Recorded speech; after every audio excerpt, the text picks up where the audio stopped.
Welcome to Pieces for My Puzzle. I'm your host, Nikki Shipp, and I'm excited to be sharing with you my life with a son on the spectrum. This podcast is for anyone who is looking for quick tips and perspective, but most of all, for hope and inspiration. So sit back, relax, and let's put the pieces together.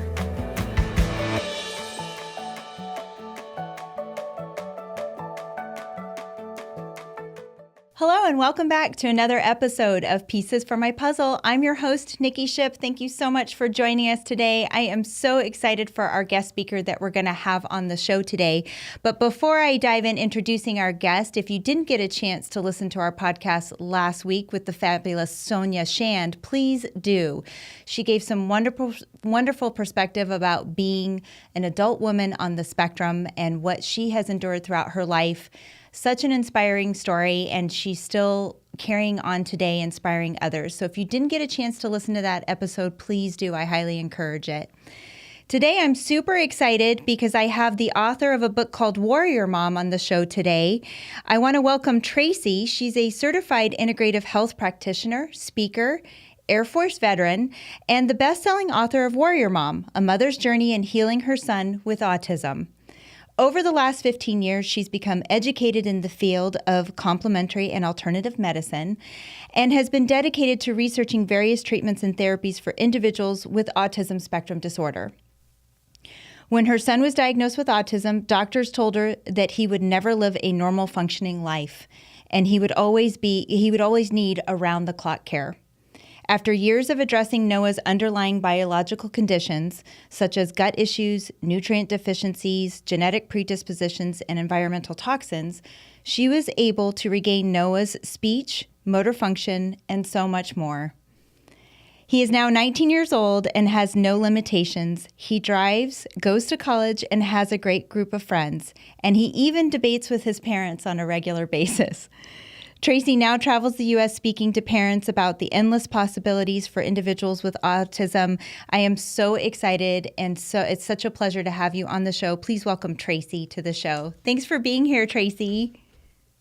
Absolutely. Thanks, Nikki. It's great to see you. I am so excited to have you on the show, and I know I've said this to you before, but I'm going to say it again, and I'm going to tell everybody that if you have not read the book Warrior Mom, you have to read this book. I think for me, I've been involved with Drayson's diagnosis for 9 years, but this book for me was such a breath of fresh air, and I think it revitalized me in a lot of ways. So I'm really excited to be speaking with you about it today. Why don't you go ahead and tell us a little bit about yourself and your background and how you this all evolved for you, because this sounds like it was quite a journey for you as well. I think it's a journey for any parent, but it's the journey that so many parents go through, and it's like our life becomes, all about whatever journey our kids, road our kids take us down. So through my 20s, I was very much into nutrition. I studied nutrition. I was a personal trainer. I was all about nutrition, but I didn't really understand what biomedical was. Yeah. And when Noah regressed after, he was about a year and a half into a state of autism, I didn't know what was going on. And the pediatrician just kept telling me over and over and over, all he needed was speech. Boys develop late. You know exactly what I'm talking about. And so many other parents do. So there were so many reasons for me writing this book. One was so these parents don't have to wait 2.5 years to answer their questions or to understand what services are available for them through the state and so on and so forth. But also that recovery from those underlying conditions that plague our kids with autism. I'm not saying I cured my kid. I didn't change him, didn't try. He's just at a fully functional state. I get a little beat up about that. And Noah warned me. He's like, Mom, your subtitle, he's like, people are going to think that you cured me or try to change me. And I'm like, why would they do this? It's healing. And he's like, trust me. And I swear he was so spot on. But as you know, there's so many, our gut's connected to our brain via our nervous system. So a lot of times if the gut's messed up, it'll cause inflammation on the brain. It'll cause brain fog. It'll definitely hinder the ability for these kids to speak, to function. Not saying that 100% of the time, if they do a specialized diet, that they'll regain their speech. There's a great chance, yes, but a lot of them don't. But then there's other services like, spelling to communicate, and so much more out there. So the day that Noah was finally diagnosed with autism, when he was 3.5 years old, I saw my naturopathic doctor in the hallway because his office was adjacent to ours. And he told me, he said, I think Noah's going to be fine. I want you to go home and I want you to do your research, because kids with autism are making great strides with biomedical intervention. And I'm like, what's biomedical? But I'm going to suck those tears back up into my eyes, and I'm going to go home and get to work. I'm going to find out what it is. But he gave me hope. He inspired me that day. And that day I set a clear intention. Noah was going to live a fully functioning life, no limitations, no nothing. And there wasn't a single doctor, neurologist, nobody that could tell me that Noah was going to need care for the rest of his life, that he was going to need to be institutionalized, so on and so forth. So I stayed very focused. I read a lot of books. I learned a lot of therapies myself, because the regional center wasn't so gracious as to give me, ABA and stuff like that. The school district gave them like speech, physical therapy, occupational therapy, the everything. basics. Yeah. Yeah. The standard of care, so to speak. Yeah. But so many people pay private organizations for all those standard cares, and it costs them thousands of dollars a month, not just a year, but a month. So I'm like, hey, so that was why I wrote part 2. So part 1 is my story, so many trials and tribulations, but I kept a clear intention. I didn't care. Money wasn't a factor. We didn't have it. I bartered. I did whatever I had to do. I sold stuff. And that really got me too, Tracy, because we have a very similar story too. We just jumped into all the therapies we could find initially for Drayson, and we didn't care how much it costed. We racked up so much debt. We fought a bankruptcy. We had to do anything that we had to do for Drayson. That's what we did. I mean, our output per month was ridiculous until we could finally get some of the services and the aid that we needed for him, but we weren't going to stop. And it took a couple years for you to get the diagnosis. Isn't that correct? 2.5 years. Yeah. It's a long time. It was pretty crazy. And I always say God sent me angels. Yes. The most perfect time. So my book talks about angels that came into my life. And I kid you not, like this woman came to work for us for a couple of weeks, long enough to tell me what to do, where to go, and how to do it. Because Harbor Regional Center had already lost our paperwork. 2 preschools were like, I'm sorry, but we can't care for your kid. He's got special needs. And I'm like, but the pediatrician says he's fine. I was, which is so confusing.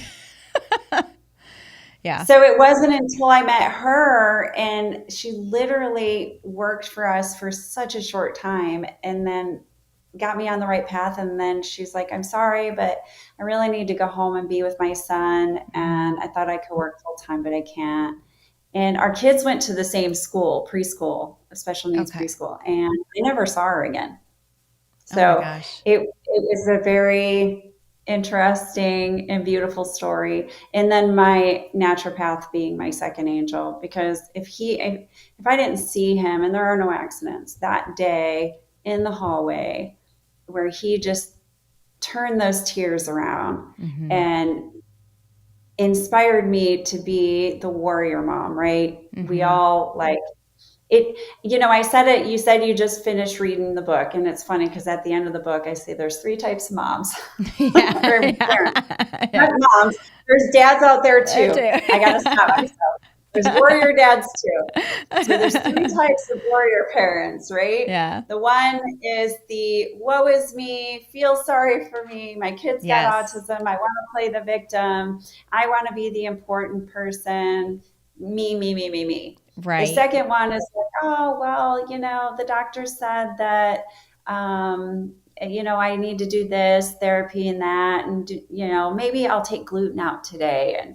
And then there's the parents that will travel near and far. They'll go the distance. They'll break all the rules. They'll step outside the box, and they'll do whatever they have to do to heal their child. Right. And it's crazy. What I see, because I personally, you would think that every parent would be like, oh my God, I'm on board. I'll do whatever it takes. But not every parent's like that, unfortunately. Yeah. Well, and I think, and I've brought this up in past episodes, we have to combat our own mindset, right? And I always say it starts with belief. If I didn't have the belief that Drayson was capable, I wouldn't be able to do some of the things that I've done with Drayson and accomplish some of the things that he's been able to accomplish because we've put that in front of him. I learned very quickly I had to get out of my own way. And my husband took a little bit longer. He was a little bit longer state of denial than I was. But I think that, you realize you're at that crossroads. And like you, I've spoken to so many parents where I've asked them that, and tried to make them understand that they might be their own worst enemy when it comes to this, they want to, but, I've heard it before. I can't do what you've done. And I'm like, yes, you can. Yes, you can. It's the belief. I think sometimes that we have to combat as a parent because it is daunting when a doctor tells you, Drayson's developmental pediatrician told us, oh, he might call you mom, he might not. Like just very casually, like it was not a big deal. And I'm like, that's a huge deal for me, So I think that you're so inspiring in the sense of that you had no hesitation and that you were willing to do that. And I think, like you said, you've talked to so many parents and it does make a difference. But I think your mindset has to be, it's really difficult sometimes. And there's days where you're like, I just don't want to do this. I'm exhausted. Like I'm getting my child all these therapies. Like how much therapy am I going to need by the time I get through all of this? You know what I mean? Like that's what I feel like a lot of the times. Like what else am I going to do? I'll just rack up another medical bill. But you delve into the book and you mentioned, part 1, part 2. So for those of you listening, the book is broken up into 3 parts. The first part is your story. The second part is more about the diagnoses affiliated, right, with autism and what the symptoms are. And a little bit of like a how-to. Yes, yes. All your state programs as well, questions you should be asking yourself, some nonprofit organizations that are good, some that are not so good. Where can you find some useful information? And I did put a couple old books in there, but I swear they're still so very good and useful. The research in there is amazing. And a couple of the books that you mentioned, I went and dusted off the shelf because I was like, oh, these would be good revisits, And the third part of the book, you really delve into the kind of the nutritional aspect of those things. And that's where I really could not put the book down personally because my background is I have a degree in human nutrition. So I was geeking out over that part of the book. But could you explain to our listeners a little bit about that correlation? You're talking about part 2 and the symptoms and everything and what to do. And I want to come back to that in just a minute. But really the importance of gut health and the correlation. Can you explain that a little bit to our listeners today? Absolutely. So our gut is directly connected to our brain via our nervous system. So when you have any type of inflammation going on in the gut, and it could be caused by yeast, by, dysbiosis, parasites, any imbalance. And a good, very, very high percentage of us have an imbalance in the gut, right? Mm-hmm. So Noah was an ear infection baby. He was on antibiotics, I want to say almost every month. He was actually resistant to most antibiotics and was allergic to penicillin. So it was like we had been through the whole gamut. And, if you see those dark circles, the distended belly, mm-hmm. the self-injurious behavior, all those things are signs of leaky gut. Okay. And, when we have leaky gut, if they have like a filmy looking tongue, it looks very milky or whatever. Mm-hmm. Uh, it inhibits our ability to think clearly and focus, and a lot of times prevents these kids from speaking. Now, I am not here to say that if you do the diet, by all means, you will regain speech. Right. I cannot guarantee that. My son was very lucky. I went hardcore, no gluten, no dairy, no soy, no sugar or refined carbohydrates for a year. And then we introduced, some grains and carbs or whatever Mm-hmm. after the year, but we kept them gluten free, dairy free, soy Mm-hmm. free. And back then in 2009, uh, so I can say I've been gluten free since before gluten free was cool. In 2009, there was not gluten free bread on the shelves. People would be like, "What's gluten?" Yeah. Well, let me tell you. Yeah. Right. Remember, they had that recipe for Noah's bread. I don't know who in the heck like created that recipe, but I could have built a house with it. It was like a brick. And I'm like, Noah, you're just not getting bread. That's So just it. Yeah. the doctor did allow like potatoes, and Dr. Burka, who was my angel doctor, who's actually the lead scientist and researcher for the Beamer device, he sat down for like a whole half of the day because we were struggling financially. I'm like, oh my God, all these Dan doctors are charging a fortune. Yeah. Right. Right? And so he's like, let me assist you. We sat down. He called every Dan doctor in LA County, because that's where we were at the time, Mm-hmm. and asked them their protocol, what labs they were using, what testing methods, everything, what they were checking for, and their prices.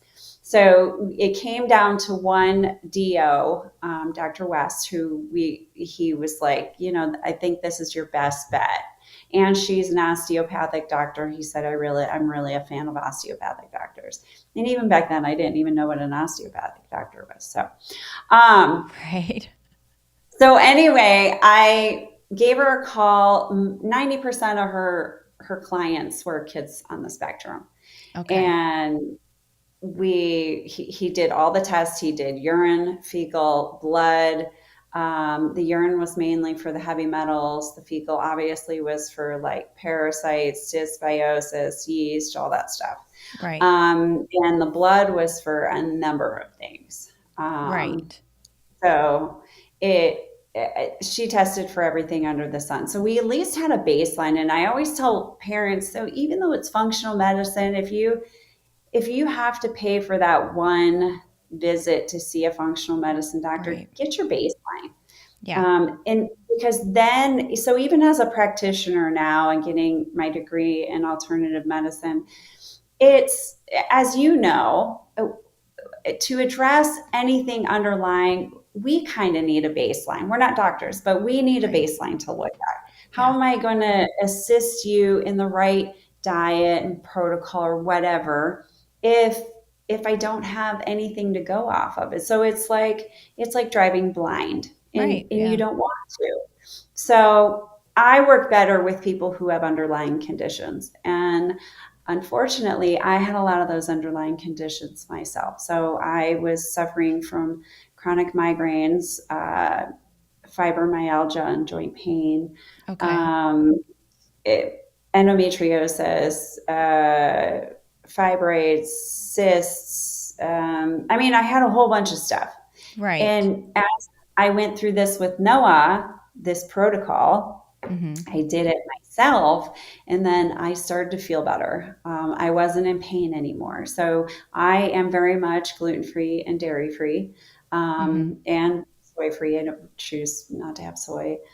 But all those things benefited me as well, and they benefit so many people. But it Right. starts with inflammation. So I Right. started. I'm actually doing a study with a company, and you're more than welcome. We can talk after to see if you want to. But on essential fatty acids for Oh, yes. children on the spectrum, yeah. Yeah. So it's super important. All these different things, we talk about omega-6s and 3s, but we don't talk about, they're essential. We need them, but our body doesn't make them. Right. And you only get them from either two sources, either your food or supplementation. Right. And so, and for the most part, our omega-6s are typically high. So on an average basis, it's 25-1, and it should be 3-1. Okay. So I'm working on getting these kids like to a non-inflammatory, Yeah, because if you have too much, it causes that inflammatory response, correct? Yeah. Yeah. Yep.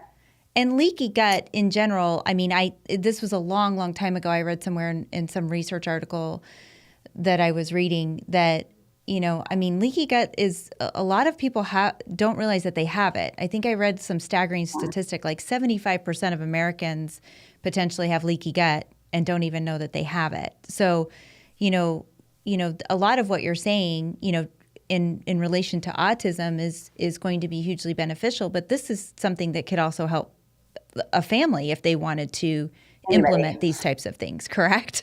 Yeah. A good majority of us have leaky gut. Yeah. Unless you're eating squeaky clean, which there are those people out there who are eating squeaky clean, and that's absolutely wonderful. But the majority of people in society does not. Right. Yeah. And it's over the years too, I think food quality has been really difficult also to find. That's something that, I've always been talking about. Like I grow certain vegetables and stuff now because like I just want to try to have better food quality, I tell people, I'm like, it's summertime, grow it in your yard. Yeah. The whole yard is full of vegetables. I can barely keep up. I just jarred a whole bunch of tomatoes, roasted tomatoes, because I have tomatoes coming from everywhere. And they make really great gifts for your neighbors. I was going to say they make good presents. Having good relationships with your neighbors, give them some tomatoes and cucumbers. They can make a salad. But no, our food quality is really bad, and it was interesting. So today I was listening to Kennedy's speech, Kennedy, and he was talking about the food industry and how it's plaguing our society and our children, and that we are, in the United States alone, we are a very sick society. So the rates of chronic disease are like through the roof. So today it's a very high percentage that about 66% of people in general have chronic diseases and illnesses and whatever. Yeah. And then it used to be less than 1 back, when I was little. Right. And so the whole thing is to really, I talk about it in the book, how to clean out your home of toxins, how to, eat clean, what to take into consideration. Glyphosate is like in everything. It's in everything. Avoid any pesticide exposure if possible. Go to ewg.org and look up your, your clean, is it your clean 15, your dirty dozen and your clean dirty 15. Dozen. Yeah. And then they have safe products that you can buy that are detergents. Now there's another app that I love. It's called Yucca, Yuka. Okay. And it's a carrot. So if you look at it, it's like a carrot. Okay. It's like $12.95 for the year. It is worth it. And you can scan any food products or hygiene products like soaps, face creamers. Oh my God. Hygiene products too. My husband threw away a box of stuff. Oh my, when my friend introduced it to me a couple of years ago, I'm like, I can't believe you did this to me. And then we're in the grocery stores and we're scanning stuff. We're like, oh, let me scan this because it rates it on a scale of 1 to 100. Yeah. And it'll tell you if there's additives in there that are either, they categorize it as green, yellow, orange, and red. And if it's ever in the red, the additives are ever in the red, I don't buy it. I just don't. I cook at home. Don't cook on Teflon. Okay. If anybody's ever had the flu, most likely check your cookware because Teflon can give you Teflon flu. And oh my gosh. Yes, I know. It's just Where was this I app in 2009? A good thing you didn't have this app in 2009. This would have been even more chaotic for you. They didn't have apps in 2009. I know. We didn't have smartphones. That's what I I'm think I saying. had a flip phone. I want to say. I think I had the Razor. Like I Yes. think I had the flip Pink. Razor. It was pink. That's right. Yeah. That's so funny. We had the pretty and pink razors, right? Yep, that's right. So, I much sure is did. changing. So much is evolving. Treatments and therapies are evolving. I tell anybody, if your child on the spectrum is non-speaking, and we don't use the words typically nonverbal, because actually they have words, so they have speech, they just can't get it to their mouth to get it out. Right. So their brain's not connecting to that motor skill, that sensory motor skill. And so spell to communicate has been like huge for these kids to be able to learn how to spell on a letterboard first and then move on to a device and be able to communicate. They're going back to school getting Harvard degrees. I talked to a kid, a non-speaker, that got his Harvard degree. And I'm like, oh my gosh, you're kidding me. They're so intelligent. Yes. And we write them off, as we did back in the 80s and 90s and before, as mentally retarded, because they're all like, their arms are flailing. They have trouble. Or they with wander. Yeah. So now I'm in practitioner school for spelling to communicate. And, but life takes us on this beautiful journey. And as I went to this speaking engagement in New York a couple days ago, I had one couple there those were my Eeyores, my Debbie Downers, and they had a non-speaker that was institutionalized. And I said, no matter what, you can always, all these children are blessings. They're all blessings.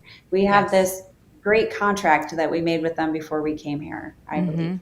I do too. And I always say he picked me. He picked me. Yep.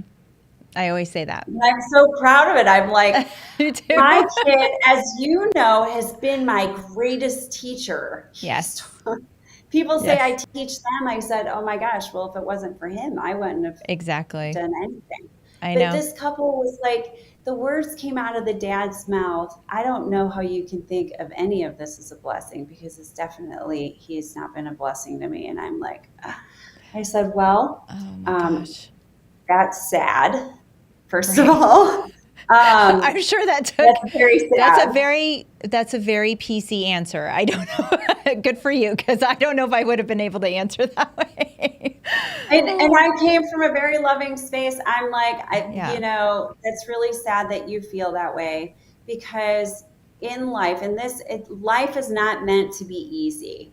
Right. We are here to experience. This is an experience. Everything that comes our way is an experience. Yes. So if you can look at it as a way to learn and grow and experience, then you're living on a different level, spiritual level at that.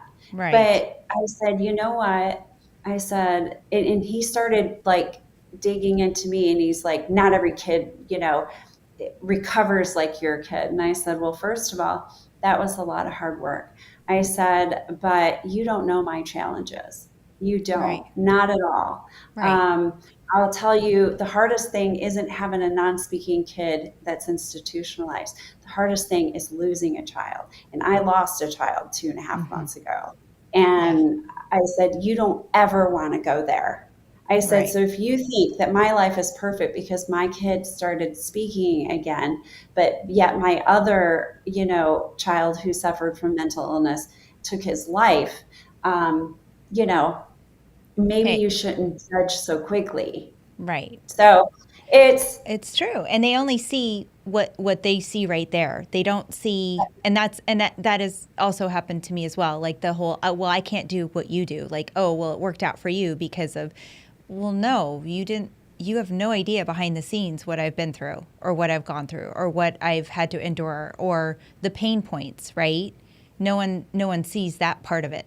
And so when the final product comes out, I think it's good that you're explaining this aspect, because I think people sometimes don't understand that was a journey for you, that That was a trial and a tribulation, and you were meant to have that experience and to learn something from it.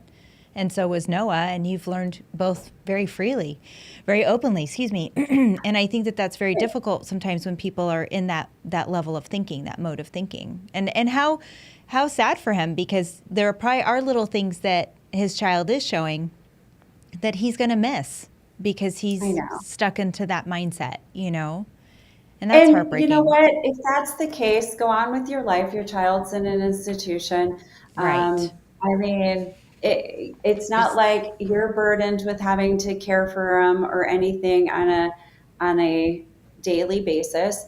Then it's that's a really difficult situation. Right. I have so many parents that have spellers kids that because it's just getting into this whole world of autism and running a conference and everything else that my heart goes out to them because man, they are the powerhouses because I see what they endure and the pain that they go through, but yet they love so much.